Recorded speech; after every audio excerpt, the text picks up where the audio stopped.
In today's video, I'm going to teach you how to add labels to the beginning and end of bars in Tableau. To start, you'll want to open the Tableau public app. Once you've got that running, access your worksheet where you have your data ready to be visualized. This is your playground in Tableau, where all the magic happens. Begin by dragging the customer name onto the row shelf. What this does is essentially lay out each customer's data as a distinct row, organizing your data neatly. Next, take your sales data and drag it over to the columns shelf. This sets up a visual representation of each customer's sales, creating a simple bar chart. Now drag the customer name once more, but this time place it in the filter section. Here, we're going to focus our analysis on the top performers. To do this, go up to the top tab and click on By Field. Set it to the top 10 by the sum of sales. This narrows down the view to your biggest sales contributors, which is often the most insightful. When you've set those parameters, don't forget to click Apply and then OK to lock in your changes. Now with your worksheet displaying only the top 10 customers, you're going to need 2 copies of your sales column, so drag sales to the column shelf again.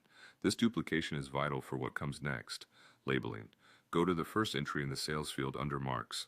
Drag the customer name to the label.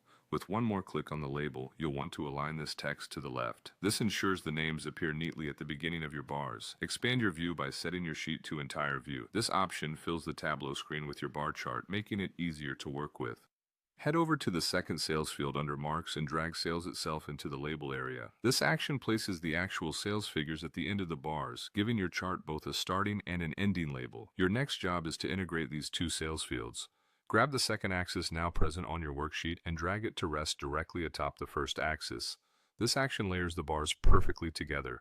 On the Marks field, change the setting to bar to finalize this visual. You're almost done. Right-click on that top axis you placed and select Synchronize Axis.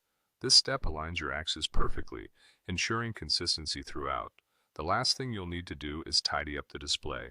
Right-click to remove both the axis and the customer name header. There you have it. You've enhanced your Tableau visualization by strategically placing labels at the beginning and end of your bars. This technique not only makes your data visually appealing, but also ensures that viewers can quickly grasp the insights. Thanks for following along today.